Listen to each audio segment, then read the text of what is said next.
425 millions. C'était le nombre de personnes atteintes de diabète dans le monde en 2017. Et ça continuerait à augmenter. En 2045, on prédit que 629 millions de personnes seraient touchées par le diabète. Selon l'OMS, le diabète aurait tué 1,6 million de personnes en 2016. Et ce nombre risque d'augmenter fortement dans les années à venir. Il existe plusieurs types de diabète connus du grand public, mais d'autres sont rares et ne sont pas forcément connus pour tout le monde. Mais avant tout, qu'est-ce que le diabète ?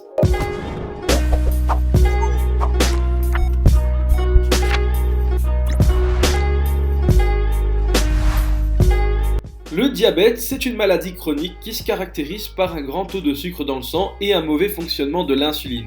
L'insuline, c'est une hormone qui est créée par le pancréas et qui permet de diminuer le taux de sucre dans le sang. En termes médicaux, le taux de sucre dans le sang est appelé glycémie. Glyce pour glucose, qui est notre sucre, et émi pour teneur dans le sang. Le rôle de l'insuline est simple.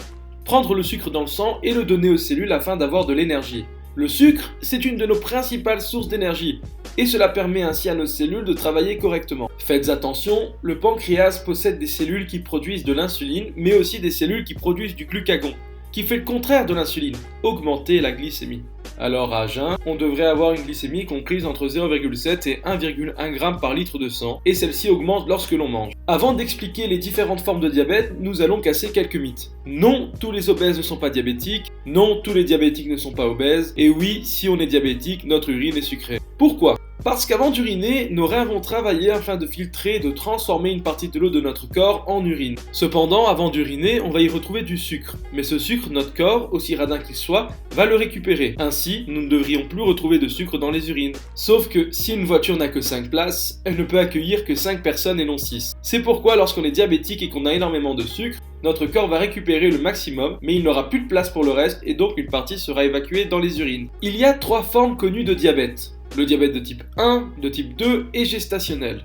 On a premièrement le diabète de type 1, qu'on appelle aussi le diabète insulinodépendant, qui dépend de l'insuline. C'est la plupart du temps les jeunes qui sont touchés. Il y a un problème avec les cellules du pancréas qui produisent de l'insuline. Elles en produisent soit peu, soit pas du tout, et cela conduit à des symptômes pour ne citer les plus connus, avoir très soif, très faim, problème de vue, avoir envie d'aller souvent aux toilettes, voire même une perte de poids. Il n'y a malheureusement pas de remède à cela, à part un traitement à vie et piqûres d'insuline. On s'injecte une dose requise quotidienne d'insuline afin de diminuer la glycémie.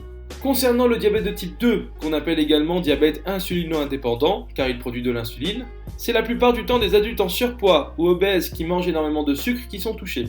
Ainsi, l'insuline est dépassée par le travail et ne peut agir correctement. Les symptômes sont les mêmes que pour le type 1 et le traitement afin de ne plus être diabétique consiste à adopter un bon régime alimentaire, à faire de l'exercice et prendre des médicaments.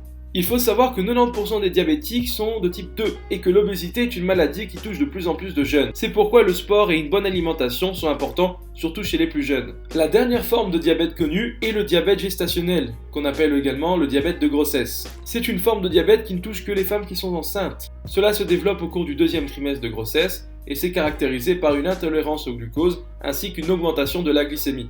Les cellules sont ainsi résistantes à l'insuline à cause des hormones du placenta. Concernant le traitement, on s'injecte une dose d'insuline nécessaire, il faut pratiquer également une activité sportive et manger sainement.